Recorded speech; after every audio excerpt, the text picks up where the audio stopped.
দর্শক শ্রোতা, আজকের ভিডিওর বিষয়বস্তু আমাদের থাকবে বিয়ের পাত্রী পাত্র খোঁজার ইসলামিক নিয়ম। আপনি কোন নিয়মে পাত্র পাত্রী খুঁজবেন? রাসূলুল্লাহ সাল্লাল্লাহু আলাইহি ওয়াসাল্লাম বিস্তারভাবে আমাদের জানিয়ে দিয়েছেন যে কোন নিয়মে তোমাকে পাত্র বা পাত্রী খুঁজতে হবে। আমরা মূলত কীরকমভাবে খুঁজি? আমরা সৌন্দর্য এবং টাকাটাই বেশি দেখি, আমরা ইমানটা আমরা দেখি না।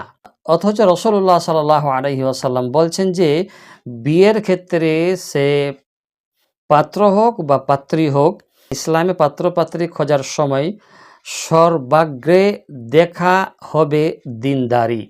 কেননা রাসূল সাল্লাল্লাহু আলাইহি ওয়াসাল্লাম বলেছেন, নারীর সঙ্গে 4 কারণে বিয়ে করা হয়। 4টি কারণ, এই দেখুন, এই 4টি কারণে নারীর সঙ্গে বিয়ে করা হয়।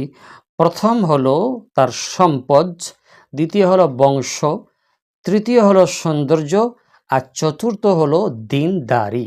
আল্লাহ রসুল বললেন এই 4টির মধ্যে তুমি প্রাধান্য কোনটাকে দেবে? তো রাসূলুল্লাহ বললেন যে 4টির মধ্যে তুমি দিনদারকেই বেশি প্রাধান্য দিবে। যদি প্রাধান্য দিনদারকে না দাও তাহলে তুমি ক্ষতিগ্রস্ত হবে। বুখারী শরীফের 5090 নম্বর হাদিস এবং সহিহুল মুসলিমের 1466 নম্বর। এই